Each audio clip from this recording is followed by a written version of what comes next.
Зура Сооронбаева. Жетимдер. 3-бөлүм. Толкунду кайра алып келиптир деген сөз айыл арасын уудуу кылды. Эки кишинин башы бириккен жердеги сөз Султанбектин кара мүртөздүгүн айтып түгөт алгыс жумук болду. Ал эми эркектер болсо ата бабанын наркын бузуп, Кыргызда жок жорукту баштаган Султанбекке наалат айтышып, жерге түкүрүнүшөт. Зайнидин жөнүндө болсо таптакыр башкача аңыз тарады. Толкунду токолдукка алат экен деген сөз мөндүрдөй жаады. Султанбек жеңичинен Зайнидинден калың алып жүрүптүр деген сыяктуу ушактар айыл ичинде учуп жүрдү. Бул каңышаар күн өтүп апта айланбай Касымдын үйүнө да жебедей сызып жетти.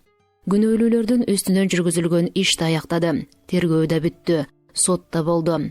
Сот медэксперттин Толкунга берген справкасы Саматтын ишин жеңилдетти. Ага 1 жылга колхоздо иштөөгө, кара жумуш кесилип штраф салынды. Ал эми Касым болсо партиялык жаза алып тынды. Намыс деген намыста. Гектин арты кейиштеп, бекеринен айтылып жүрбөгөндүр. Самат колунан келсе да, келбесе да өткөн иштин өктөсүн кантип кыябын таап алууну ойлонуп, жүрөгүнө муздай түйдү. Сот өкүмүн угузган кездеги Зайнидиндин тергөө кызматкерлерине карата айткан сөзү анын көңүлүнө ширелген сары тикен болду. Аз кестиңер. Бул өңдүү зордукчу, киши уурдагычка берген жазаңар ушул элеби? Башкаларга сабак болгондой чоң жаза колдонуш керек болуучу. Өкүмгө ыраазы эмеспиз. Самат басса да, турса да ушул сөздү эстейт, аны унутпайт. Анын үстүнө кошумча болгон Толкунду Зайнидин алат экен деген сыяктуу учурма сөз уу тилдүү ушак. Ал эми Зайракан менен Султанбек болсо бардыгына ыраазы. Кызы үйдө, кылыгы түздө. Анын үстүнө Толкунга берилген доктурдун кагазы алардын көңүлүн көтөрүп, санаасын тындырды. Айткан эл айта берсин, деген эл дей берсин. Кызын кайра алып келип алды деп жаман көргөндөр жармасын бербей койсун дешет. Бирок минтип өз көңүлдөрүн өздөрү сооротмуш болгону менен эне ата эл ичинде сөзгө сөлтүк, кепке кемтик болду. Жашабай жатып жолу катуу болуп калды. Ачкан эшик аттаган босогосуна өрт койду. Көктөйүндө карыгышка калды деген сыяктуу жагымсыз сөздөр өпкөдөн өттү. А Толкун болсо үйүнөн карыш басып тышка чыкпайт. Мындай ушак айың өзү эле актан караланып, элдин бетин тике кароодон айбыгып турган кыздын көңүлүн көтөрмөк турсун, көңүлдөгү жараатын улам жаңыртып, кайгы капасын ырбатты. Балалык шайыр мүнөзү басмырт тартты. Айтылган сөз айтылган жерде калбасына көзү жеткен кыздын көңүлү бирде түтүп, бирде алоолой берди. Абас келсе не учурашаарын, не учурашпасын билбейт. Анын алдында өзүн айыптуу сезет. Ууга ширетилген темир тосмо экөөнүн ортосун түбөлүккө бөлүп тургандай, ага эми эч качан жетпөөчүдөй. Богок байлап, гүлүн ачууга даяр турган назик, таза махабаты мезгилсиз уядан кулап жерге түшкөн кызыл эт балапандай алсыз үнүн чыйып-чыйып чыгарып, жансерек талпынган болот. Күндөн күнгө санаага берилип, өңүнөн түшүп бараткан кызын ата-эне айыл ичинен эртерээк алыстатып, эл көзүнөн далдоо кылуунун камында болушту. Зайнидин Толкунду кайра алып келгенден кийин Фрунзедеги айыл чарба институтуна документтерин жиберген. Андан көп узабай кабыл алуу комиссиясынан чакыруу кагаз келди. Зайнидин Фрунзеге Толкунду өзү жеткирип, окууга өткөрүп, жатакана алып берип келмек болду. Кубанычтары койнуна батпаган үй бүлөдө бүгүн чоң салтанат. Ооба, Султанбек ата бул күндү көптөн бери эңсеп күтпөдү беле. О, жараткан. Менин жаман кызалагымда. Маки шежесине окшоп, Султанбекова дедирип, эл арасында кадыр баркка ээ болуп, атасынын зоболосун көтөрүп турар бекен, деген сыяктуу жакшы тилек узун санаа атанын тынчын алат. Чийнеге чегилген аттарды кечке маал жылкыга кошкону барган Камчыбек Зайнидинге кезиккенин, анан ал бүгүн Толкун болуп бардыгыңар биздикинде болгула, ооруканадан чыкканы атайлап үйгө чакырып тамак бере албадык дегенин айтып келди. Султанбек чакырылган коноктордун маал катып кеч келгенин бала күнүнөн эле жактыруучу эмес. Өзү да бир жакка мейманга бараарда же бирөөлөрдү өз үйүнө чакырып калса, үй ээлерин күттүрбөй убагында барууну туура көрүүчү. Тактыкты сүйгөн Султанбек бүгүн да мал салын башкарып, короо жайын сарамжалдап коюп, бала чакасын ээрчитип эрте келди. Булар келгенде Зайнидиндин зайыбы дасторконун жайып, меймандарга арнап бышырган боорсокту арбын төгүп, сары майды томуруп, каймак менен кант момпосуйга табак-табак кылып толтуруп салган. Толкун алыстан келген кастарлуу коноктон бетер төрдүн төбөсүнөн орун алган. Мээримдүү үй ээлери менен ата-энесинин сүйүүсүнө бөлөнүп олтургандыктанбы, же эртеңки күнкү өзүн күтүп турган бактысына алепчелеппи Айтор эки бети албырып, көздөрү тим эле кодун ботонукундай жайнайт. Чай орто ичилип калган кезде тыштан Зайнидиндин оолу Мелс эдиреңдеп чуркап кирди. «Ата, Аваз абам келди». Олтургандардын көздөрү эшиктен аты чыккан адам кирип келаткансып, баладан өтүп, анан арт жагына кадалды. «Өзү эле бекен, үйгө кир дебейсиңби?» Дагы бир үйдүн чоң азаматы Зайнидин оолуна бурулду. «Канатбек менен сүйлөшүп жатат. Кириңиз дедим. Болбой койсо кантейин? Сени сурады. Үйүңөрдө ким бар дейт». Зайнидин ордунан ыргып турду. Эшикке чыгып баратып, Султанбекке кылчая берип сүйлөдү. «Ал баланы өзүм чыгып үйгө кир дебесем, улуулардын үстүнө шам-шаркыт кире бербеген жайы бар эле. Комсомолдор аны курска жиберген. Кандайча мезгилсиз келип калды болду экен». Толкундун өңү өзгөрүп, бир башкача болуп, көздөрү жалжылдап кетти. Ордунан улам бир жамбашына канча ирет которулуп олтурганын өзү да сезбей калды. Жүрөгү дубалга илинген сааттын маятнигинен бетер дик-дик уруп, көөдөнүндө үмүттүү удургуйт. Үй ээси менен ээрчише кирген узун бойлуу, арык чырай жаш улан олтургандардан сүрдөгөндөй демиге түшүп токтоду.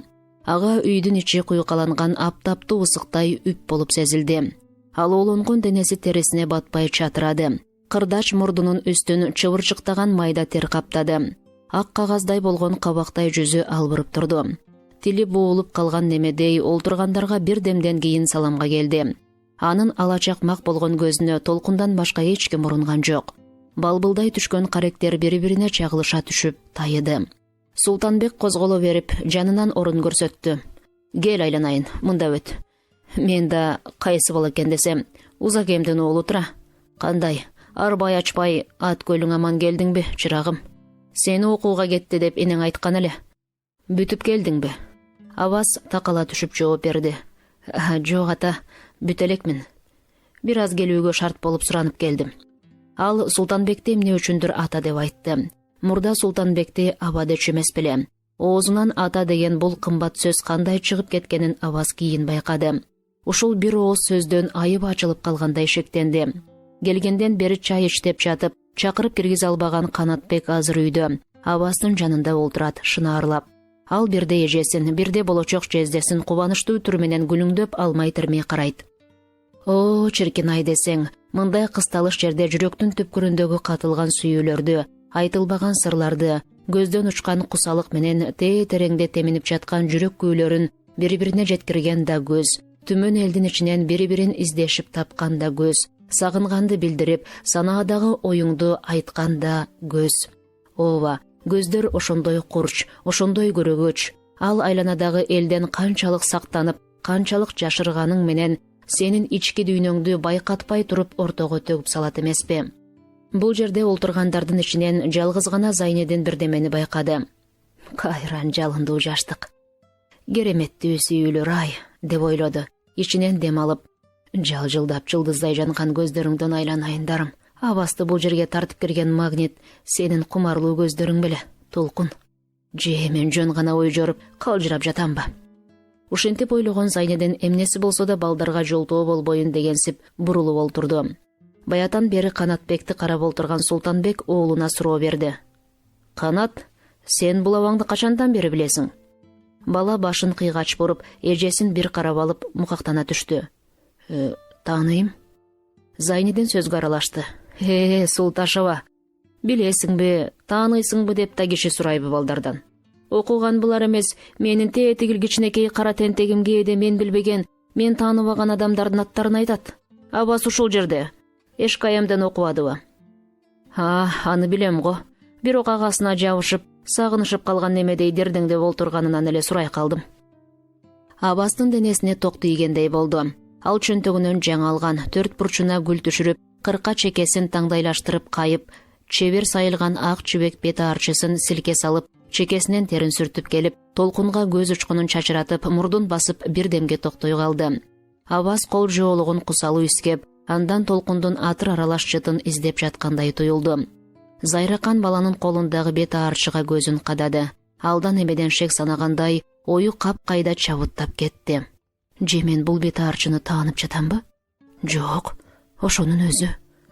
Капырай, бул кандай табышмактуу көрүнүш. Мен сени бүгүнкүгө чейин чолпонумда эле кичинекей бойдон деп ойлоп жүргөн турбаймбы?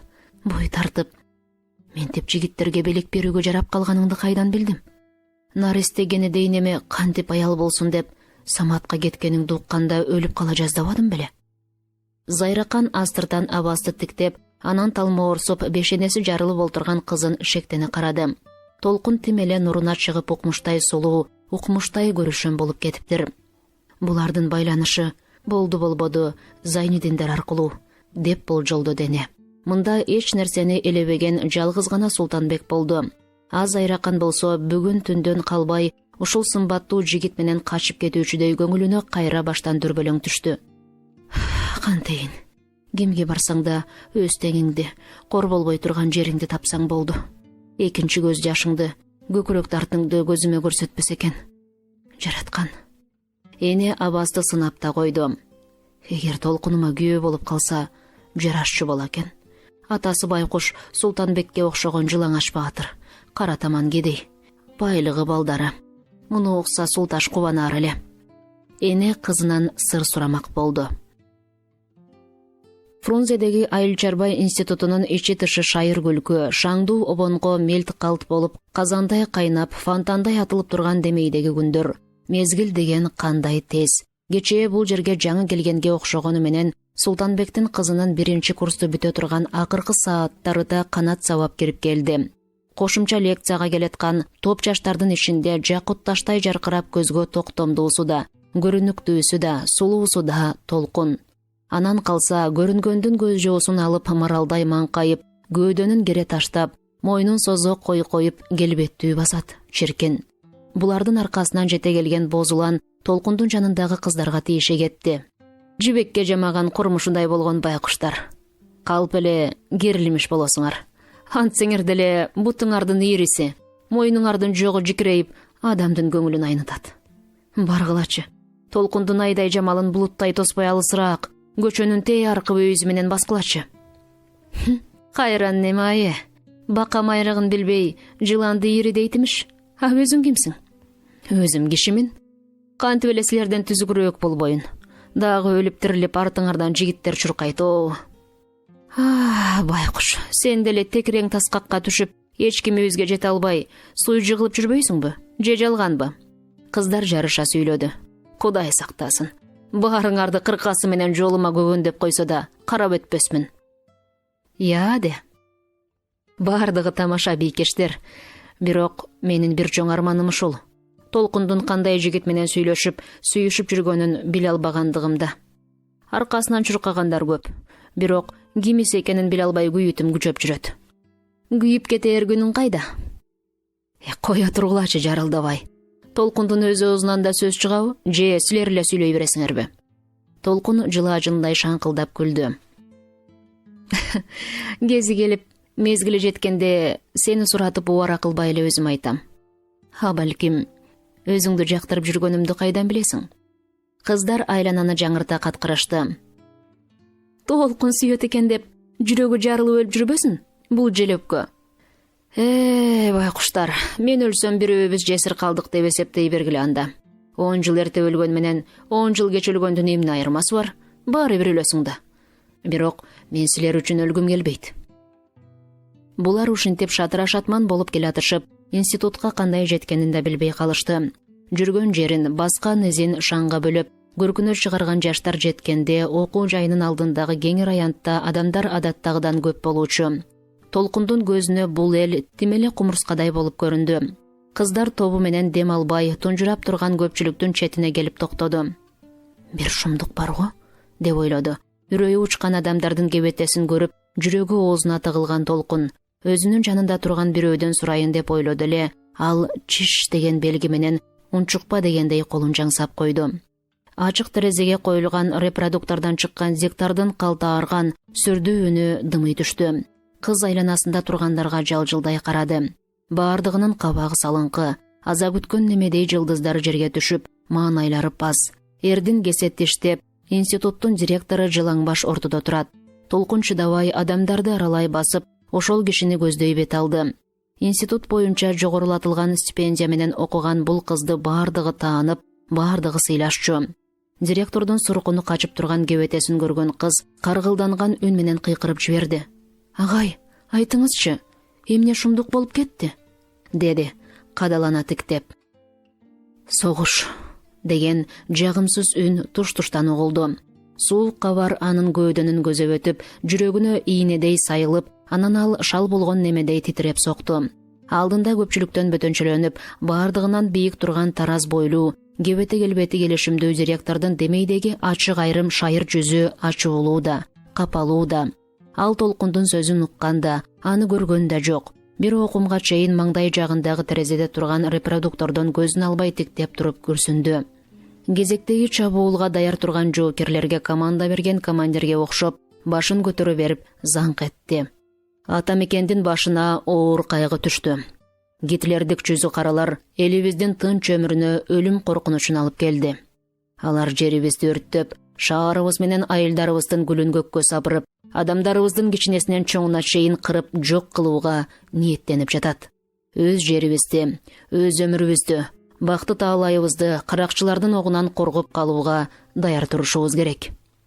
Тургандар чайпала түшүп, бирин-бири карашты. Шыбыр көбүр, бышактаган үндөргө аралаш уландардын бирдиктүү чыккан үндөрү көтөрүлдү. Ата мекен үчүн дайым даярбыз.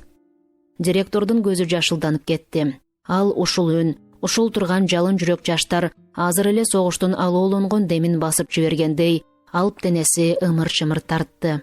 Рахмат демилгеңерге жолдоштор. Мекен керек десе, бардыгыбыз согушка аттанууга даярбыз. Кана, сөздөн ишке өтөлү. Кабагыңарды карыш салбай, кайраттуу болгула. Бардыгыбыздын зор сыноодон өтө турган чечүүчү мезгил жетти. Толкун турган ордунда таштай катты. Адеп укканда согуш деген сөзгө анчалык маани берип, түшүнүүгө толук жеткен жок. Бир жерде бирөөлөр тим эле урушуп жаткан экен деп ойлогон болчу. Анын көз алдына студенттердин арасынан чыккан чатак тартылган. Окуянын түпкүрүнө түшүнгөндөн кийин гана көңүлү бузулуп турду. Анын көзүнө айлананы карап туман каптап, кайдан жайдан келгени белгисиз, адамдын кебин кийген жапайы жырткычтар тиштерин шакылдатып, мылтыктарды сундуруп, туш тарабын өрттөп, өзүн курчап келаткандай туюлду. Султанбекова, сага эмне болду, кызым? Толкун бул мезгилде ыйлап турган болчу. Эркектердин бардыгы согушка кетеби, агай? Атамды алып кетсе, көрбөй калат экенмин да. Кыз жалгыз эле атасын эмес, абасты да, бой тартып калган инеси Камчыбекти да ойлоп турган болчу. Кой, айланайын, анчалык жашык болуучу эмес. Кантебиз, көп көргөндү көрбөскө айлаганча. Жалгыз сенин атаңдын башына түшкөн иш эмес. Бул калайман калайык калыкка келген кырсык. Директор жакшы окуган, жайдары мүнөз сүйкүмдүү студенткасынын көз жашын көргөндө, мындан башка эмне деп айтып соороторунун айласын билбей калды. Толкундун өпкөсү жарылып кетүүчүдөй көөп чыкты. Чын эле атасы менен абазды катуу ойлонгондуктанбы, же элдин үрөйүн учуруп, ар бир адамдын башына бактысыздыкты алып келе жаткан согуштун соккусунанбы? Айтор шамалга ыргалган жекендей теңселип, көзү караңгылап, буту чалыштап, жатаканага зорго жетти.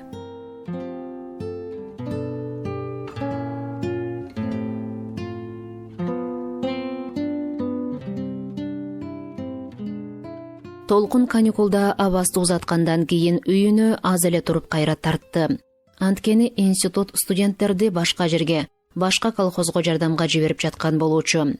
Ооба, абас согушка биринчилерден болуп кетти. Байкуш кыз бардык күчүн көз жашына чыгарды.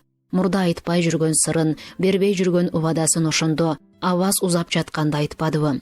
Демейдеги тарткынчаак, уяң мүнөздөр отко салган болоттой чыңалып, коргошунда эреди. Туңгуч махабаттар чың толгонгон комуздун кылына окшоп, көөдөндөрдө муңдуу күү чыгарып тарсылдап сокту. Эл туят, ата-эне билет деп жазгактоочу эки жаштын көзүнө эми эч ким көрүнбөдү. Акыркы жолу кол алышып коштошкон мүнөттөр, бири-бирине тиктеше калган жаштуу көздөр «Сен мени күт, мен сени күтөм» деп арбашты. Толкунду абас кучагына алды. Пароходдун акыркы гудогу жүрөк кандарын үркүтүп, дене бойду калтыратты. Кыздын кучагынан кучагы бөлүнө түшкөн абас артын кылчаңдай карап, пароходду көздөй жүгүрдү. Кеме бир заматта жээктен алыстай баштады. «Абас!» деп кыйкырган кыздын үнү кайра-кайра жаңырып, жигиттин артынан ээрчий түшүп, теребел солкулдап аба жаңырды. Абас ак жибек бет арчысын желпип, каютада селейип турду. Жигиттин махабатка толуп сыздаган жүрөгү тигил көлдүн жээгинде толкундун колунда калды. Ал эми кыздын жүрөгү Абасты издеп, Абасты чакырып, пароходдун артында ак чардактай кош канатын сабап, кошо учуп баратты. Толкун Абас менен ушинтип коштошкон, ушинтип бөлүнгөн. Ал аны эч качан унутпайт, өмүр бою күтөт. Эртеден кечке эркек балдар кызылча казуу менен алек болсо, кыздар аны уламкысын улам чогултуп, сабагынан ажыратышат. Айтор эч кемисинде тыным жок. Эмгек менен алпурушуп жүрүп, күндүн кандай өткөнү да билинбейт. Башкаларга караганда Толкун санаачыл экен. Кажы кужуна анчалык каалабайт, көп сүйлөгөндү жактырбайт. Ал Абасты өзүнчө ойлоп, өзүнчө кыялданып жүрүүнү не бир кымбат нерселерден жогору баалайт. Менин Абасым, менин алтыным, мен сени кандай сагынып жүргөнүмдү билесиңби? Алты саның аман, тирүү келер бекенсиң. Согуш бүттү. Душманды жеңдик. Жакында үйгө барам деген катыңды окуур күнүм болор бекен, деп күңгүрөнөт. Абасты кошуп ырдаган болот. Ага арнап өзүнчө ыр чыгарат. Анан анын кыялы бир заматта согуш талаасынан, Абасынын жанынан закымдап учуп олтуруп жол арыкка, өзүнүн өсүп өнүп бойго жеткен бир тууган айылына келип токтойт. Бир кезде ошол жерден өз көзү менен көргөн эмгек талаасын, өз үйүн, өз мектебин, Абасын көз алдына элестетет. Энеси Зайраканга азык жеткирүүнү шылтоолоп, жумуш жасап жаткандардын үстүнө барууну сонун көрүүчү. Ошондогу ышкыбоз уландар менен кыз келиндер Толкундун көзүнө кудум эле биринен бири өтүп, клубтук сахнага чыгып жаткан чыгармачыл чоң коллективге окшоп көрүнүүчү. Жүрөктү толкутуп, делебени козгогон ошол күлкүлөр, ошол ырлар, ошол обондор Толкундун кулагына бекем сиңип калгандай, кайра баштан угулуп, алардын ар биринин элеси көз алдынан тартылып өтө берет. Жазыгы жок жаш жүрөк ошентип өмүрүндө бир келип кеткен ажайып күндөрүн кумарлана ойлоп олтуруп, өзүн башка дүйнөгө келгендей сезет. Эненин сүйкүмдүү, мейирбан элесичи. Ана, Зайракан кубанычы койнуна батпай, дүйнөсү түгөл болуп албырып олтурган кызын элжирейтиктейт. Кана, кызгалдагым, эми сен бирдеме деп шыдыр айтып жибер, дейт ал. Толкун энесинин сөзүн эки кылуучу тартынчаак кыздардан эмес, забойшикти, кызыл атчандарды, кызыл жоолукчанды таза шаанесине келтирип ырдап берет. Анын сыбызгыдай ичке, балалык назик үнүнө башкалардыкы кошулуп, айлананы магдыратып, ачык асманды көздөй канат күүлөп, күмүш кирпик күндү көздөй фонтандай атылат. Ооба, анда эч кимдин кулагы да, көңүлү да, өзү да ырдап ырга, күлүп күлкүгө тойбогон укмуштай бир доор белем. Анан калса ошол согуштун алдында өсүп бойго жеткен жигиттер менен кыздардын сонуну-ай. Же алар чындыгында эле сүйүү менен күлкүдөн ширелишип, эмгек менен адамгерчиликтен баар таап, жазгы көктөмдө гүлдөгөн жоо казындын гүлүндөй дүркүрөп текши ачылган бир учур белем. Эки алаканынын оту менен бетин басып, Толкун токтой калат. Кайда ошол күндөр? Кайда ошол жигиттер? Согуш башталгандан берки аз эле күндүн ичинде эмне деген эр азаматтар жок болуп кетти. Кыз көз жашына ымдашкан алаканын жалбыракка сүртөт. Өзүнүн өзү бакырып ыйлагысы келет. Согушка жөнөп жатабыз деген бойдон Абастан кат келе элек, бирок кыз Абасты башка үчүн эмес, өзү үчүн өлбөй, тирүү келүүчүдөй сезет. Ал Толкун үчүн жашап, Толкун үчүн от аралап, кан кечип, ажалга моюн бербей, бакыт үчүн салгылашып жүрсө керек. Кыз ушинтип ойлойт.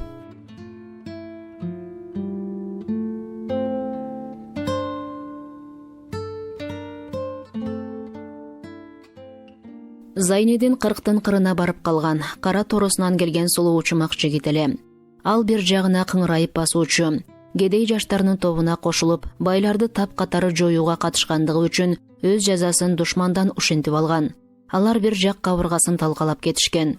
Ошондон кийин эки кабыргасын алдырып салып жаны тынган. Кебете кепширине, өңү түсүнө караганда жаш жигиттей көрүнүүчү. Анын эмгекке бышкан темирдей чың денесин, али бырыштан кабарсыз чырымталдуу жүзүн көргөн киши 30-35тен ашыкты берүүчү эмес. Ал адамга жакшылыктан башканы ойлобогон, боорукер, анча-мынча ишке оңойлук менен жеңиле бербеген, токтоо, оюбаган калың жигит эле. Согуштун 2-жылында аны обланонун башчысы кылып дайындашты. Эмгекти ичкен ашындай жогору баалаган, Иштесе эт бетинен кеткен Зайнидиндин мойнуна дагы бир залкар жумуш жүктөлдү. Азыр ал көл айланасындагы эл агартуу ишинен тышкары бир районду бүтүндөй шефке алган уполномочен.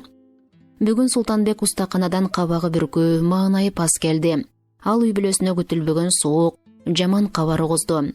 Зайнидин бир жумадан бери эч жерде табылбай жатыптыр. Не өлүүсүн, не тирүүсүн билген киши жок деп, айылда дүрбөлөң түшүп жатат деп, мурутун чыйратып, кабагын карыш салып олтурган Султанбекке толкун менен Зайракан сөнөтүктешти. Зайнидин өткөн дем алышта толкунга келип учурашып, ал абалын сурап бир чай кайнамча отуруп кеткен. Эгин төгүү компаниясына карата жүргөнүн айтып, шашып аттанган. Атанын уккан сөзүнө караганда, түн жарымы ченде эгин тарткан арабакечтер жолдон көргөн эмиш. Зайнидин аларга Сарыкамыштын оюнан кезигишиптир. Ал атчан, шаарды көздөй кетип бараткан болуучу деп айтышыптыр. Султанбектин үй бүлөсү Зайнидиндин жок болушун Саматтан да шек кылышты. Бирок көз менен көрбөгөндөн кийин кулак менен уккан этеримиш сөздү чындыкка чыгаруу кыйын эле. Бирме бир жигитке бой бербөөчү Зайнидин кантип эле Саматтан өлүп кетсин? Балким ал өз жумуштары менен башка жакта жүргөндүр. Ылайым ошондой болуп, аман эсен келип калаар күнү кайда? Жамандык жерге жатмак беле. Зайнидиндин жоголушу бардык жерге чуу түшүрдү. Жекеле райондун эмес, областтык, шаардык ички иштер бөлүмдөрүнүн кызматкерлери жерлерди кыдырып, Зайнидиндин артынан изилдөө салып жүрүштү. Жол арыкка келип Саматтын тайекелеринен баштап Султанбектердин үй бүлөсүнө чейин түшүнүк кат жаздырды. Бирок бул аракеттерден эчтеке чыккан жок. Зайнидин бул жерге убактылуу келип кеткен келгин куштан бетер өлүү тирүүсү билинбей, ың-жыңсыз жок болду. Уламдан улам иш аяксыгандан аяксып, жоголгон кишинин изи сууп баратты.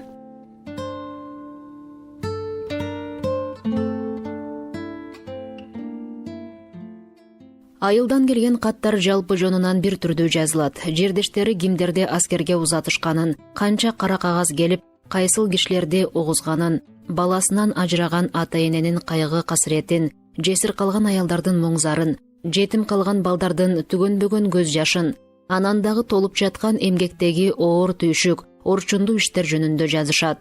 Толкун каникул аяктап окууга келгенден бери жүрөк эргитип, көңүл көтөрө турган бир дагы кат ала элек. Дагы бир келген каттан Зайнидиндин ошол бойдон дайынсыз жоголгонун билди. Институтта окуу менен практика тең жүрүп жаткан кез. Студенттер Фрунзеге жакын бир колхоздо практикада жүрүп, кечээ келишкен. Бүгүн алардын группасы лабораториялык кабинетте иштешмек. Жогорку окуу жайына келгенден бери эрте туруп, кеч жатып көнгөн эмгекчил, сарамжалдуу Толкун үрүл-бүрүлдөн туруп кирдеген кийимдерин жууп жайган. Ал мончодон келгенде курдаштары толук туруп бүтө элек болуучу. Коңур кургак кылып майга коорулган карындагы талкандан 2 чоң кашыкты кружкасына салып, кайнак суудан үстүнө куюп, туз татытып ичти да, малдардын оорусунун анализин чыгаруучу лабораториялык кабинетке кетти. Бул Толкундун лабораториялык ишке кадам шилтеген биринчи күнү болуучу. Кабинетте жандуу кыймыл өкүм сүрөт. Үстүлөрүнө ак халат, баштарына кагаздай аппак такыя кийген лаборанткалар, практиканттар менен мугалимдер. Кичинекей сүйрүсүнөн келген 4 бурчтуу айнекке тийгизилген ойдун канын карап жаткан лаборантка колундагы лупаны катарында олтурган Толкунга сонду. Кара муну. Кыз бир көзүн жумуп, бир көзү менен лупаны кадала тиктеди. Ой тобо, палочкалар кадимкидей кыймылдап жүрөт. Карасаң буларды, жаймабай жылып баратышат. Сен бруцеллез менен ооруган ойдун канындагы палочкаларды көрдүң. Эми ага кайсы дары кандай таасир берерин байкап турган. Бул оору дегениң мал менен адамда бирдей өнүгөт. Туура берилген дарылар адамдар сыяктуу эле малга да укмуштай таасир берет. Демек кандай гана болбосун, малды дарылоодон мурда анын оорусун алдын ала табыш керек. Андан кийин дарылоону ошого жараша жүргүзүү талапка ылайык болот. Мен сага кайсы суюктуктун, башкача айтканда, кайсы дарынын кайсы ооруга кандай таасир берерин практика жүзүндө көрсөтөйүн. Лаборантка жанындагы чоң бутылкага куюлган боорунда латынча жазуусу бар тунук суюктуктун оозун ача баштады. Ушул мезгилде ары жактан эшикти жарым ачып, «Султанбекова ким? Чакырып коюңузчу», деп кимдир бирөө баш бакты. Толкун орто жашап калган ак жуумал, орто бойлуу бейтааныш аялга бүткөн бою менен бурулду. «Менмин, Султанбекова менмин. Кандай жумушуңуз бар эле?» «Кол коюп берип, мына бул повестканы алыңыз». Кыз таңдана түштү. Столдон туруп баратып сурады. «Повестка дейсизби?» Ал ийинин куушура берип, эшик алдында өзүн күтүп турган аялды көздөй ылдамдай басып жөнөдү. Бул кагаз кайдан, апа? Республикалык прокуратурадан. Прокуратурадан? Таңдана түштү. Кызык, прокуратурага чакырылгандай менин эмне күнөөм бар экен? Сенин оюңча жалгыз эле күнөөлүү кишилер чакырылат деп турасыңбы, кызым? Ар кандай иштер боюнча чакырууга мүмкүн. Аны алып келген аял толкундан көзүн албай кадала тиктеди. Ал кандайдыр тааныш кишисин көргөндөй күдүктөнүп турду. Эмне үчүндүр кыздын жүзү жылуу да, тааныш да учурайт. Кол коюш керек дедиңизби? Ооба, мына бул жерге. Китепченин ичиндеги Султанбекова деген фамилиянын тушун сөөмөйү менен басып көрсөттү. Бул өз фамилияңызбы, айланайын? Кол коюуга камынып жаңыдан өңүлүп бараткан толкун башын ылдам көтөрдү. Өзүмдүкүнөн башка дагы кандай фамилиям болууга мүмкүн? Бир чети таңдана, бир чети чочулай сурады. Кечир, кызым, жайынча эле сурай калдым. Сен биздин прокурорго өтө эле окшош экенсиң. Ал абдан матур жигит. Балким... Толкун аялдын сөзүн жактырбагандай кыртыштай түштү. Коюңузчу, апажан. Жер жүзүндө окшош кишилер менен окшош фамилиялар азбы? Китепченин бетин жаап, ээсине берди. Ал машинага басылган кагаздын бүктөөсүн ачып, окуп бараткан калыбында артына кылчайды. Аял баякы турган жеринде кыймылсыз дагы эле толкунду ээрчий тиктеп турган болчу. Кош, кызым. Кайыр, саламатта болуңуз. Толкун прокурордун фамилиясы менен менин фамилиям окшош болсо керек деп ойлоп жылмайып койду. Бирок прокуратурага чакыруудан да алиги аялдын көз карашы толкунга кооптуу болду. Кыздын оюна күтүлбөгөн жерден коркунучтун үстүнө коркунуч келе баштады. Кайсыл жагынан күнөөлүү болуп калдым экен деп өзү жөнүндө ойлоно берип эч нерсе таппады. Акыры анын шектенүүсү Саматка, анан Зайнидинге келип токтоду. Кыз эртеси 10го жакын республикалык прокуратура орношкон мекемеге барып кирди. Бир эшикте юридикалык тергөөчү, экинчисинде прокурордун жардамчысы, тергөө бөлүмүнүн башчысы деген жазуулар илинип турат.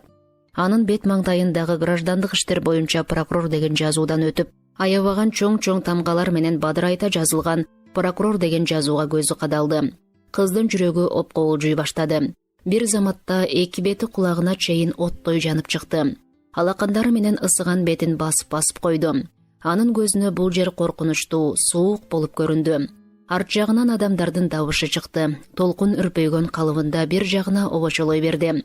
Ал милициянын формасын кийген лейтенанттын бир жигитти алып келатканын көрдү. Алар эч жакка буйдалбастан түз эле прокурордун үстүнө кирип кетишти. Толкун жанакылар кирип кеткен эшиктин алдына жакын келип токтоду. Ичкериден тыкылдаган машинканын үнү чыккансыйт. Анан ага кирсемби же эч кимге көрүнбөй эле ушул жерден кайра кетип калсамбы дегендей тышка чыгуучу узунчасынан кеткен коридорду бир карап коюп дендароо боло түштү. Кыз ушинтип чайып алып турганда алдындагы эшик ачылып, андан бир топ кагаздарды кармаган, чачы кыркылган жаш кыз чыга келди. Кыз Толкунду бир карап алды да: саламатсызбы? Сиз кантсе да Нурлан Чукоевичке келсеңиз керек, деди. Жакын кишисин көргөн адамдай жайдарылана. Толкун сөз айтпай колундагы повестканы суна берди. Катчы кагазды окуп сустайды. Өзүнүн ойлогон ою айкашпай калганына өкүнгөнсүп, сөөмөйү менен эрдин басып, Толкунду бир демге тиктеп турду. Толкун кыздан каргылданып сурады: Мени мында эмнеге чакырышканын билбейсизби? Келгеним жарым саатча болуп калды. Айтыңызчы, бул кагаз боюнча кимисине кирем? Сизди прокурор өзү чакырыптыр. Кирип олтуруп туруңуз. Ал кишинин үстүндө адам бар. Бошогондо келгениңизди айтам. Рахмат, мен ушундай эле туруп турайын. Алиги кыз кайра чыкканда Толкундун дагы бир аз күтөөрүн айтып коюп кирип кетти. Прокуратурага келген адамдар көбөйө баштады. Бири тигил эшикке кирсе, бири бул эшикке кирип жатты. Санаасы тынбай, өзүнөн өзү чоочулаган кыз скамейкалардын эч бирин байкабаган немедей аркы терки басып жүрдү. Ал өзүн ушул жерден эле күнөөлүү киши катарында кармап, кайдадыр алып барып камап коюучудай болду. Бара-бара өзүнөн өзү ыйлагысы келип, жүрөгү туйлай баштады. Бүткөн бою калтырап, көңүлү чөктү. Султанбекова жанакы келген лейтенант менен берки кишинин качан чыгып кеткенин да байкаган жок. Алиги кыз тыпылдай басып, эшикти ача берип минтти. Сизди прокурор сурап жатат, кириңиз. Толкундун жүрөгү уруп, бүткөн бою калтырап кетти. Ал катчы кыздын артынан ээрчий кирип буйдала түштү. Өзү кире турган кабинеттин эшигин бир карап алып, прокурордун үстүнө шыдыр басып кирүүдөн жалтанды. Жоолугу менен пальтосун элип, күзгүгө каранып боюн түзөгөн болду. Коркунуч улам ага жакындап келаткандай туюлду. Боюнун калтыраганын басмакчы болуп, бир азга буйдалып калды. Акыры өзүн өзү токтотуп, эшиктин туткасын кармады. 2 кабат бүктөлмө эшиктин бирөөнөн сала бирөөнү ачып өтүү толкунга ого эле чоң түйшүктөй сезилди. Ал мурда мындай эшикти эч качан көрбөгөн адамдай буйдалды. Эшиктердин аралыгындагы секундтук ала көлөкөлүү түнтүктөн өлгөн талганда суурулуп чыккандай болду. Ичкерки эшик ачылганда прокурордун таза, жарык бөлмөсү көзүнө сүрдүү да, жылуу да учурады. Оң колундагы таякка салмагын сала, сол колу менен терезенин кичинекей форточкасын ачып жаткан узун бойлуу, кең далылуу, түндөй кара чачы уюлгуган жигиттен башка бул жерде дымыр эткен жан жок эле. Жаңы ачылган айнектен керимсел соккон чыкыроон аба бөлмөгө алкынып кирди. Жигит таза абадан аптыга жутуп жаткандай, энтиге түшүп, көөдөнүн кере дем алды. Толкун да ончук анын артынан телмире тиктеди. Жигиттин бир бутунун майып экенин байкады. Бечара бул дагы согушка барып, бир мүчөсүнөн ажырап келген экен, деп ойлоду. А жигит болсо алыска, ала тоонун ак кар көк муз баскан бийик чокуларын издеп жаткансып, мүрүсү сынган жаралуу алгыр бүркүтчү кызга далысын салып тура берди. Бир окумда ал төш чөнтөгүнөн кичинекей күрөң таракты алып, коюу кара чачын бир нече рет артын көздөй тарап туруп, кайра аны үйлөп тазалаган болду да ордуна салды. Телефондун шыңгыраган үнү жигитти уйкудан ойготкондой болду. Ал бурулуп телефондун трубкасын ала берип, эшик алдында үнсүз селейип турган толкунду көрөр замат трубка колунан ыргып кете жаздады. Жигит телефондон чыккан үндү укпаган кереңдей трубканы рычагка шагылды да акыл эсин жоготкон оорулуу адамдан бетер өңү кубулду. Прокурордун бакыракай коймолжун кара көздөрүнүн агы канталагансып, чанагынан чыгып кетүүчүдөй болуп турду. Карегине бирдеме туруп калгансып, кол жоолугу менен көзүн кайра сүрттү. Толкундун бүткөн боюн муздак тер басты. Эмне кылаарын билбей турду. Жигит кызды көздөй таягын салмактуу таштап, бутун алдыга шилтеди. Аны ач көздүк менен бүшүркөй карады. А кыз болсо коркууну да билбей, жигиттин сүрүнөн апкаарып, прокурордун жүзүнө кадала карап дел болуп турду. Ракат. Жигит далбастай түшүп, кандайдыр олку-солку өңдөнүп, үнү буулуп чыкты. Кыздын көзүнө тигил кишинин бүткөн бою калч-калч этип титиреп тургандай туюлду. Сенсиңби, буурум? Мен эмне деп жатам? Сен рахатым эмессиң го. Анан мен кимди көрүп турам? Тобу, деп ойлоду жигит, чайпалган денесин зорго токтотуп. Толкун эшикти көздөй аста ажылып кетенчиктеп баратты. Мен ракат эмесмин. Сиз эмне деп жатасыз, жолдош прокурор? Ошондойбу? Жараткан. Чын эле башка кызсың, Нурлан сендиректей түштү. Ал маңдайынан чыбырчыктай түшкөн майда терден көтөрүлгөн ысык бууга думугуп бараткансып, 2 колдоп галстугун ылдам бошотту. Бет арчысы менен өңүн желпип, чекесин сүрттү. Эз болгон немедей толкунду тиктеп, бир орунда жансыз турду. Кыз столдун үстүнө титиреген колу менен повязканы таштады. Прокурор көргөн көзүнө ишенбегендей, бирде толкунга, бирде өздөрү жиберген кагазга алмак-салмак тигилди. Анан чайпала түшүп ордуна барып олтурду. Салаалаган кош колу менен ээген жөлөп, 2 чыканагы жазуу столуна кадалган бойдон кызды бир далайга тунжурай тиктеп олтуруп, оозун кыбыратты. Олтуруңуз. Фамилияңыз ким? Султанбекова. Кыз орундукка коомай олтуруп жатып сүйлөдү. Атыңызчы? Кыз эчен тигил жакта жазылып турбайбы деп айтмакчы болуп, оозун камдап баратып, кайра унчукпай сураган суроосуна прокурорду карабай туруп жооп берди. Атым Толкун. Канча жаштасыз?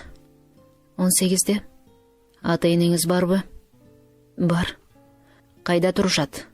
Колхоздо. Эче бир туугансыз? 4.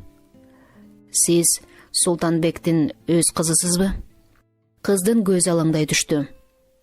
Эмне үчүн мынтип сурадыңыз? Атам да, энем да өзүмдүкү. Мен алардын кара чечекей, болгондо да тун баласымын. Нурлан Толкунду кусалуу, армандуу көздөрү менен шектене карап бүшүркөй берди. Ал карындашы Ракатка союп каптагандай окшош эле. Ал эми өзүнөчү. Толкун Нурланга да коёндой окшош болуучу. Сүйлөгөн сөзү, жылаажындай чыккан назик үнү кадим эле ракаттыкындай. Толкундун үнү чыккан сайын Нурландын жүрөгү ракаттуу уккандай сызыла түшүп жатты. Анын чырактай болгон мүчө түзүлүшү да ошол алдында күбө катарында чакырылып олтурган бейтааныш кыздыкындай эмеспи. Өз карындашынын сүйкүмдүү сөлөкөтү бет маңдайында турду. Коймолжунунан келген бажыракай сурмалуу көздөрүнө жарашып, кулакты көздөй сызылып кеткен көөдө кара каштары, жазы маңдайы, бир аз таноолуу келген кырдач мурду, анын жылдыздай жайнаган жайдары мүнөзү көз алдына тартылды. Толкун менен жанаша турган ракаттын ошол окшош портрети жүрөгүн толкундатып жатты. Бул мен эчак өлдү деп түңүлгөн кичинекей токушум болуп жүрбөсүн. Анын алгыр, кыраакы көзү толкунду тиктегенден тиктей берди. Жүрөгүнөн оолактап, көңүлүнүн көмүскөсүндө эчак унутулуп калган кичинекей бир ишти жигит эсине даана түшүрө албай буйдалып жаткансыды. Токуштун калы бар беле? Нурландын кулагына карындашын алдейлеп олтурган энесинин сөзү угулду. Атасы, карасаң токушуңдун калын. Анан калса, кол менен жасагансып, бетинин отунун алдына түшүптүр. Кийин айнектин үстүндө жаткан кожагаттай болуп, чырайына чырай кошуп турары бекен дейм. Атын калбыбы койсок болмок экен. Кыямат кайым болгондо адамдар эмне болгонун эстей албай, же бирин-бири тааный албай убара болор имиш. А мен болсом, элчиреп убараланбай эле токушумду калынан таанып алам го. Нурлан башын мыкчый кармады. Ал андан ары айылдан кетип бараткан биринчи күнүн эстеди. Никанор Васильевич менен Сыдык Исмаиловду да көрдү. Эч нерседен бейкапар ойноп олтурган кичинекей токушту жерден көтөрүп ала коюп, көкөлөтө айландыра берип, анан бооруна кысып алды. Эки бетинен алмак салмак өптү. Тамагынан кумары тарабай, ичи элжиреп жыттагылады. Мени сагынбай жүргөн, жарайбы? Анан дагы баякы балдар үйүндө карындашы Токуш менен энеси Шайымкүлдү өлдү деген сөз. Же энеси өлгөндөн кийин Токушту бирөөлөр багып алды экен. Анда Сыдык агай тирүү карындашымды өлдү деп билбей туруп кантип жалган айтты. Жок, алар эчак өлгөн. Сыдык байкем эч качан калп айтпайт. Кантип эле ач бел куу жондо энеси өлүп, кызы тирүү калсын. Жигиттин ою туруктуу жыйынтыкталбай, санаасы сандап жатты. Анын көзүнө кандайдыр бир белгисиз кишинин элеси тартылды. Ал энесинен ажырап, өлүм алдында соолуп жаткан кичинекей Токушту чапанынын этегине ороп, бооруна кыса кучактап алып желдей сызып келаткандай сезилди. Ушинтип өлүм менен өмүрдүн ортосунда кантээрин билбей салгылашып жаткан очколук кыял Нурланды улам бир жакка үмүткөр жетелеп жатты. Толкун Нурландын табышмактуу кебетесин таңдануу менен эси ой карап олтуруп, айсыз караңгыда баратып, жолдон чыгып белгисиз жакка бет алып, туюкка капталган адамдай болду. Ракат деген ким болду экен, деп ойлоду. Деги бул кишинин дени сообу? Кыз бул жерден эптеп чыгып кеткиси келди. Уктаса түшүнө кирбеген шумдуктуу сөздөрдү айтып олтурган ушул табышмактуу сулуу жигиттен көз далдуу болууну ойлоду. Толкун ордунан турду. А Нурлан болсо башка жерде, башка үйдө, мындан көп жылдар мурун алыста калган кичинекей карындашын издеп жүрдү. Эшикти этият ачканга болбой каалга кый жете түштү. Кыз босогого бутун уруп алды. Нурлан ордунан октой учуп турду. Сиз кайда? Кетем. Жигиттин көзү чайыттай ачылды. Токтоңуз. Сиз менен иш боюнча али эч нерсе сүйлөшкөн жокмун. Кандай иш боюнча дейсиз? Башыма эч нерсе түшпөй турганын көр. Жигит ойлоно түштү. Анан ал кайра келип олтурган Толкундун жанына таягын жумшак такылдатып жакын келди. Кыз үрпөйө түшүп, орундугун артка жылдырып бүжүрөдү. Менден коркуп жатасыңбы? Нурлан эмес издебей сен дегенге өттү. Кыз үн катпай башын жерге салып, столдун үстүндөгү жашыл жабуунун четин кармалады. Нурлан анын маңдайынан сылап эркелеткиси келди. Учтарына кызыл лентадан бант байлаган эки өрүм узун кара чачы билектей болуп, орундуктун арт жагында бүктөлүп жатты. Жолдош прокурор, окууга баруучу мезгилим болуп калды. Мүмкүн болсо, кетүүгө уруксат этиңиз. Ал муну калп айтты. Сабакка барууга али эрте болуучу. Ушул маалда секретар кыз эшиктен баш бакты. Нурлан Чокоевич, сизге кирүүгө кишилер келип сурап жатат. Азыр эч кимди кабыл ала албайм. Үстүндө киши барды. Түштөн кийин келишсин. Бир жагынан телефондун үстүнө телефон шыңгырап, Нурлан алагды болуп, сөздөр улам үзүлүп жатты. Карап олтуруп кыз тажап да кетти. Нурлан Толкунга кайсы сөздөн баштоону билбей эңги-деңги болуп турду. Экөөбүз бир тууганбыз. Сен менин жоготуп таппай жүргөн. Жок, андай да эмес. Качандыр тентип жүрүп ачкадан өлгөн карындашым токушума окшош экенсиң деп айтамбы? Мындай жагымсыз суук сөздү айтууга кандай акым бар? Башка, такыр башка. Ата бабам тааныбаган чогучун кишинин кызы болуп олтурса, эмне деп айтсам? Чын эле бөтөн кызбы? Анан эмне үчүн менин ракатыма окшош? Прокурор кызды чачынан сылап турганын байкабай калды. Толкундун жүрөгү алып учту. Бейтааныш жигиттин жумшак колдору тийген сайын кыздын денесин кандайдыр белгисиз күч биресе толкутуп, биресе нөркүрөттү. Жолдош прокурор, мен кетишим керек. Ал Нурланга кылчая карап, кайталап өтүндү. Ордунан турмакчы болуп козголду. Олтур. Азыр кетесиң. Атым Толкун дедиң беле? Ооба. Мен сенден улуумун. Туурабы, Толкун? Улуулук иретинде бир сөз сурасам, капа болбойсуңбу садага? Кыз Чокоевдин оозунан кандайдыр жагымсыз сөз чыгып кетеби дегенсип мостой өтүштү. Ал ушул секундта абасты эсине түшүрүп турган. Жок, мен сени эч кимге алмашпайм. Согуш бүтүп аман эсен келсең, ушул прокурордой болуп бир столду кучактап олтурарыңа ишенем. Эх, алтыным абасым. Экөөбүз көрүшө турган бактылуу мезгил качан болор экен? Мен сени сагындым. Сен да мени сагынып жүргөн чыгарсың. Кагылайын, эмнеге унчукпайсың? Мен сенден сөз сурап жатпаймынбы? Кыз көзүнө көзү чоктой кадалып турган прокурордон тайсалдап, терезе жакты карамыш болуп күн кетти. Айта бериңиз, угуп жатам агай. Экөөбүз мындан ары ушундай сүйлөшөлү, Толкун. Мен сени сиз дебей, сен деп жүрөйүн. А сен болсоң, мени жолдош прокурор дебей, Нурлан байке деп жүр. Жарайбы? Нурлан байке деп жүр дейсизби? Кыз таңдана сурады. Ооба, байке деп жүр деп жатам. Эмне болуптур? Улуусун кичүүлөрү ошентип айтат да. Же силер жакта андай эмеспи? Толкун буйдала түштү. Ал ичинде Нурлан байке деп койгондун эмне жамандыгы бар экен? Улууларды урматтап байке, абаке деп айтуу кичүүлөрдүн милдети да деп ойлоду. Макул. Анда ошон үчүн кол алышып коелу. Экөө кол алышты. Менин атым Нурлан. Унутпайсыңбы? Кыз күлүп жиберди. Анын эки ортундагы чыпалак басым кичинекей чуңкуру чыга түштү. Нурлан кыздын күлкүсүнөн дагы бир жанга жагымдуу, жүрөгүнө жакын, өзүнө тааныш белгини көрдү. Жүрөгү алып учту. Эмне кыларын билбей кыздын колун кармаган бойдон эз болуп турду. Кыз колун Нурландын колунан акырын сууруп алды. Бул капысынан учуп келген көгүчкөн эмнеле мынчалык жүрөгүмдөгү эски жаранын тагын жаңыртып турат. Нурлан түзөлө берип, ордуна барып олтурду. Кудайя тообо, деди ичинен. Же адамдар бири-бирине ушундай өңүнө-өңү, боюна-бою, үнүнө-үнү окшош болуп жарала береби? Кызык картина. Эске келбеген табышмак. Нурлан өзүн бул жерде кыздын алдында өз даражасын унутуп, аргасыз, алсыз адамдай чайпалып, эмне кыларын билбей турду. Нурлан башы менен асманды тиреп, алтын түркүк болуп турса да, ал да адамда.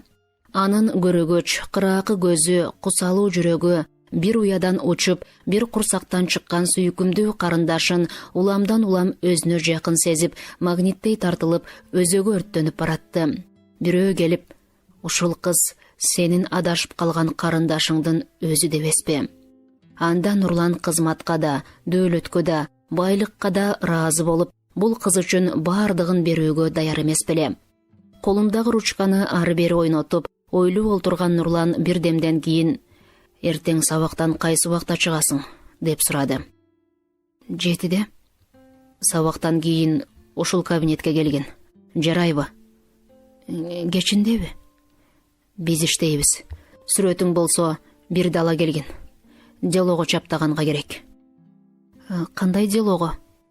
Аны кийин айтам. Нурлан сүрөттү тимеле шылтоолоп сураган. Ал өз оюнда аны ракаттын сүрөтүнө салыштырып көргүсү келген.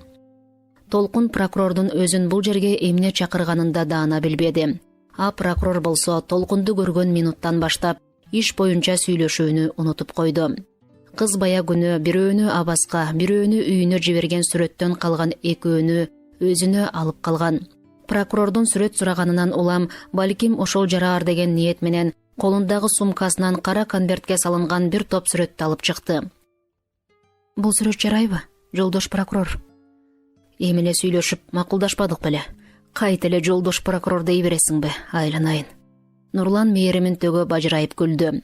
Толкун жигиттин маңдайкы тиштеринин экөө алтын экенин эми гана даана байкады.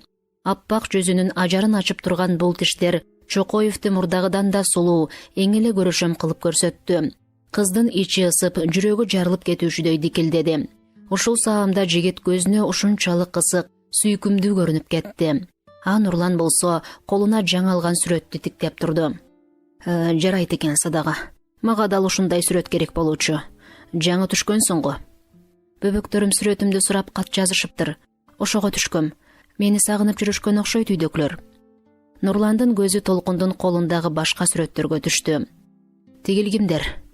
Кыз колуна кармап олтурган топ сүрөттүн ичинен абасты бөлүп алып, калганын Нурланга берди. Анан алар менен бир баштан тааныштыра баштады. Бул чолпон, өңгөлүкөм, жакшы түшүптүр. Карасаңыз, кадим эле өзү. Эмнең болот? Сиңдим, баарыбыздын кичүүбүз ушул жаман кыз. Нурлан сүрөт менен Толкунга алмай термей карады. Жакшынакай ажарлуу кыз, бирок эжесине эч бир жерин окшото албай убарланып жатты. Экинчи сүрөттү көргөн жигиттин жүзү өзгөрө түштү. Жана олтурган баланын бирөө Толкунга окшогонсуп кетти. Иниси болду бекен деген суроо көңүлүнө кылт этти. Бөбөктөрүңбү, Толкун, булар? Ооба, бөбөктөрүм. Ал эми бул биздин ортобузда олтурган атам менен энем. Нурлан бейтааныш адамдарды көпкө тиктеди. Атаңдын көрү дүнүй-ай. Жок дегенде, ата-энемден ушул өңдүү бир эстелик болсочу.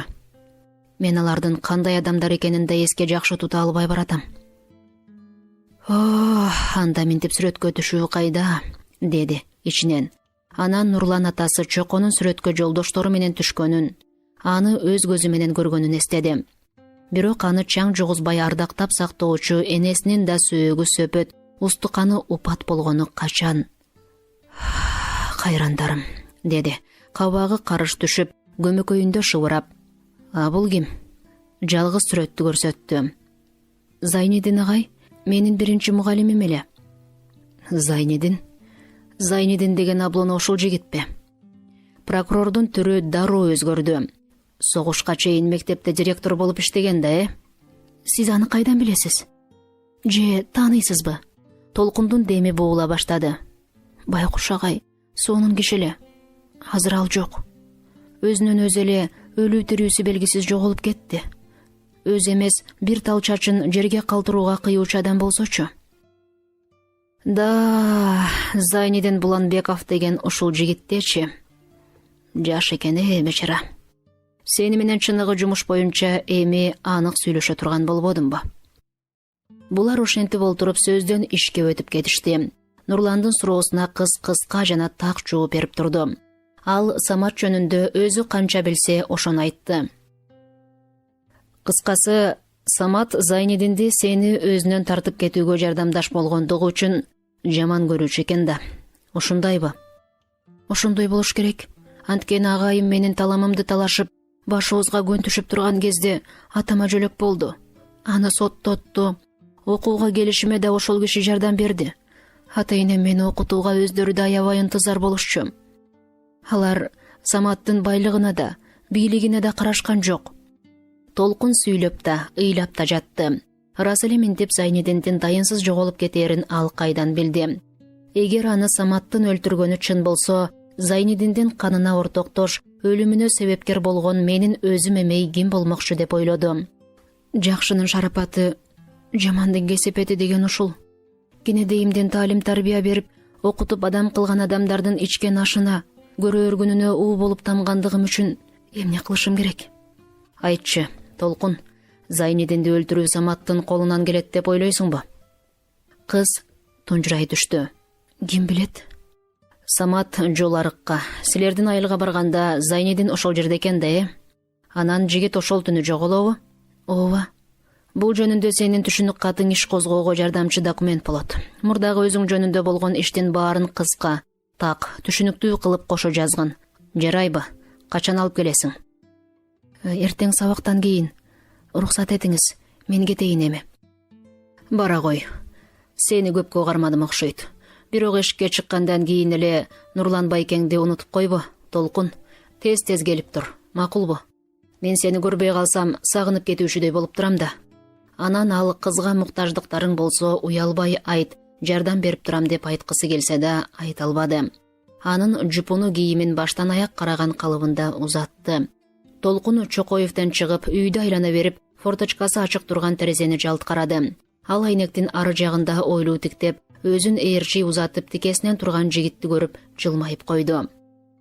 Прокурордун мүнөзү эмне үчүндүр Толкунга жагып калды. Ал буга чейин сот, прокурор жөнүндө таптакыр башка пикирде жүргөн эле. Алар ачуулуу, орой, адамга жамандыктан башканы ойлобогон кара мүртөз, ташбоор адамдар деп түшүнүүчү. Толкун жолдо келатып мындай деп ойлоду. Булар адамдар менен сүйлөшүүнү гана эмес, күлгөндү да, боорукерликти да билишет экен. Чындыктын түбүнө жетиш үчүн ийне менен кудук казгандай изилденишет көрүнөт. Анан Самат менен Зайнидин жөнүндө башаламан санаага батты. Көзүнө чоң кара жолдун боюндагы бийик өскөн шаралжын, коко тикен, эрмен аралаш өскөн куурайлардын арасында көзгө сайса көрүнгүс караңгылыктын ичинде ит чыгылыш болуп жаткан эки кишинин караанын көрдү. Анын ою боюнча Зайнидиндин сөөгү ошол куурайлардын арасында жаткандай болуп сезилди. Республикалык прокуратурага барып келген күндөн баштап эмне үчүндүр Толкундун жүрөгүндө экинчи бирөө пайда боло баштады. Анан калса Нурландын жаркыраган жайдары мүнөзү Толкундун эркин жетелеп, жүрөгүн бийлеп алгансып эсинен кетпейт. Анын балбылдаган коймолжун акылдуу кара көздөрү басса да, турса да артынан калбай, жанынан чыкпай ээрчип жүргөндөй, маңдайында карап тургандай сезилет. Кызык, эмне үчүн мен аны көп эстөөчү болуп баратам? Же Нурлан байкени сүйүп калып жинди болгону турамбы? Кыз селт этет.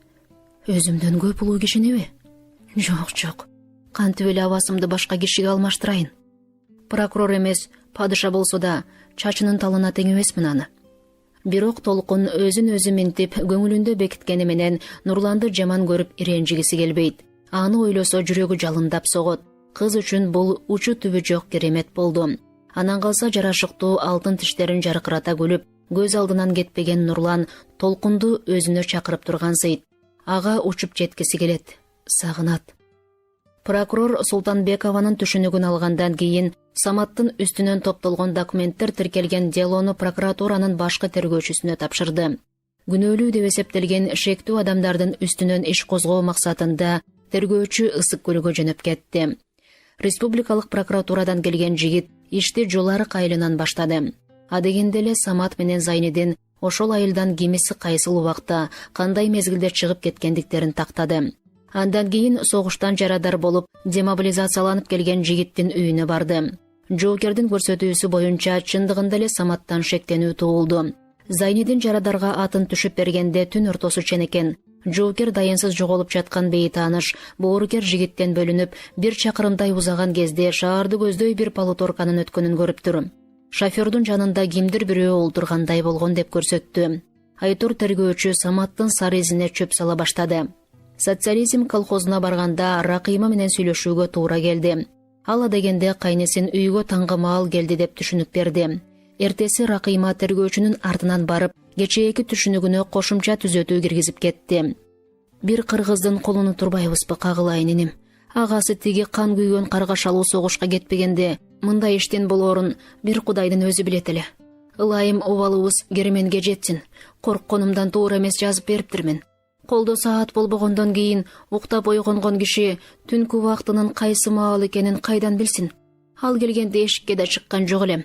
Самат үйгө эл орунга отурганда эле келген экен. Кийин ойлосом, ошол түнү ар кайсы жерим ооруп, эртеле жатып алган болчумун. Ал эми Саматты жек көргөн Алыйканын кайнатасы сакалы ылдый көз жашын агызып олтуруп сүйлөдү.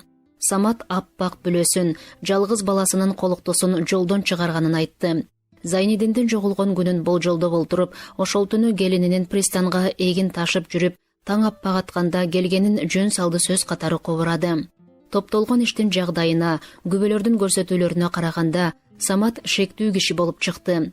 Тергөөчү күнөөлүү деген кишилерди камакка алууга санкция сурап Чокоевго кайрылды.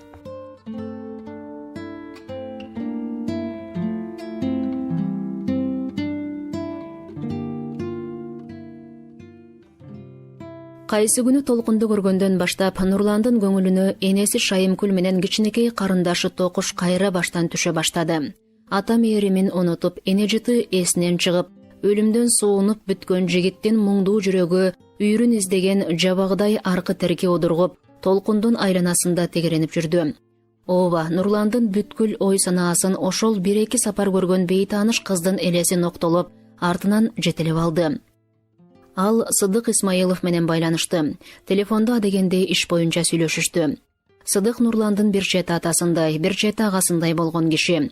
Ал атасы Чоко менен Совет бийлигин курууда кароосунан кан кечип, бир котелдон аш ичип, чалгынга чыкса бир чыгып, чабуулга кирсе бир кирип, жарты буудайды жара чайнашкан жолдоштор эмес беле. Сыдык Нурланга Шайымкүл менен Токуш жөнүндө каңырыгы түтөп олтуруп, эчен жолу айткан, эчен жолу эскерген.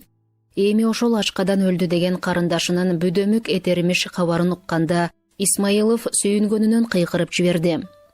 Иттин баласы, анан сүйүнчүлөбөйсүңбү? Айтканыңа караганда жөндүү сөзөңдү. Бирок балам, өпкөңдү азырынча көптүрбөй өзүңдү карма. Ким билет, ошолбу, башкабы? Мен азыр эле кылмышкерлерди изилдөө бөлүмүнө тапшырам. Кап, ал кызды өзүм көргөн болсом, Токушпу, Токуш эмеспи, бир көргөндө эле тааныйт элем. Мага ишенип коюңузчу. Ракатты көргөнүңүз, аны көргөнүңүз. Тим эле биринин кебин бирине кийгизгендей. Институтта окуйт экен дедиңби? Болуптур балам. Ары кетсе бир жума, бери кетсе 3-4 күндүн ичинде жообун аласың. Байке, деди Нурлан жүрөгүн өрөп күтүп. Сизден өтүнөрүм, муну ата-энеси билбегендей кылып иштеш керек. Кыздын сөзүнө караганда алар өз ата-энеси. Ал эми өңү менен жашына караганда менин карындашымдын өзү. Эгер карындашың болуп калсачы, анда айтыш керекпи? Жок. Нурлан эмне деп айтаарын билбей карбаластап калды. Такыран түйгө болбойт. Анан эмне кылыш керек? Аларды ыйлаткымда, сыздаткымда келбейт байке. Кызды кандай өстүрүшкөнүн өз көзүңүз менен көргөн болсоңуз түшүнөр элеңиз. Күн мурун көлөкөгө тонбушпайлы байке.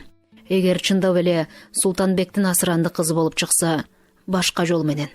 Аны чогуу кеңешебиз да сиз менен. Аларга оор болот деп жатасың го. Оор болгондо да кандай дейсиз? Бирөөнүн эмгеги менен да эсептешиш керек го дейм. Жарайт нуке. Менин милдетим ата-эне менен кыздын кимдигин билүү. Ушундайбы? Ооба, ошол гана. Ал кыздын аты Токуш эмес, Толкун экен. Алиги силердин мурдагы областтык аскер комиссариаты Байгожоевдин иниси ала качып барып, кайра ата-энеси мектептин директору болуп тартып кеткен ушул кыз да. Толкун азыр Саматтын ишине күбө катары катышып жатат. Жоголгон жигит жөнүндө өзүңүз бизге көмөк көрсөтүп жатпайсызбы? Ошол кыз дечи? Исмаилов эрдин кесет иштегендей болду. Болуптур байке, ишиңиз ийгиликтүү болсун. Жакшы калыңыз. Сүйлөшүү ушуну менен бүттү. Исмаилов болсо Чокоев менен сүйлөшкөндөн кийин дароо ишке киришти. Начальниктин тапшыруусу боюнча ички иштер бөлүмүнүн кызматкерлери жол арыкка жөнөп кетишти. Бирок алар бул изилдөөдөн эчтеке таппай кайтышты. Айрым ишенимдүү кишилердин билдирүүсү боюнча Толкун Султанбек менен Зайракандын өз кызы болуп чыкты. Султанбектин Сарымурут кошунасы органдын кишилерин акырая карады. Ал айылдык советтин конторасынан буларды акелерин окута сөгүп туруп кууп чыккысы келди. Бирок анте алган жок. Ачуусуна чыдабаган бул киши: "Окмушту силерден угуп олтурабыз. Баатыр акелери. Бирөөнүн өз баласын өгөй деп кайсы акмактын оозуна күйдүргүсү чыгып жүрөт. Бул сөздү кыздын ата-энеси укса, колуңарга тирүүлөй өлүп берип жүрбөсүн. Мындай катын ушакты экинчи кулагыбызга угузчу болбогула", деп колун силке салып тышка чыгып кетти. Ички иштер бөлүмүнүн кызматкерлерин үмүттөнткөн бир сөз Советтин председатели айткан Султанбектердин бир кезде башка жактан көчүп келгендиги гана болду. Бул кабарды уккан Сыдык Исмаилов жол арыктан жолу болбой келген кызматкерлерин эми балыкчыга барууга путевка берди.